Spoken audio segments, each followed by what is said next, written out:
मागील 52 दिवसात जिल्ह्यात सरासरीच्या 77.30% पाऊस झाला असून तूट 23%वर पोहोचली आहे.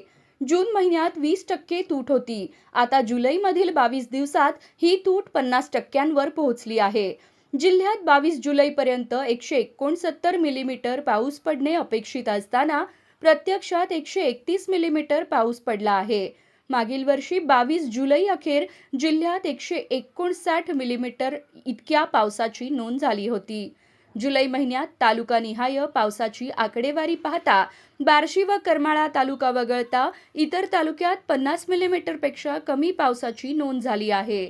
बार्शीत सर्वाधिक 89.30 मिलीमीटर तर माळशिरस सर्वात कमी 29.50 मिलीमीटर पावसाची नोंद झाली आहे.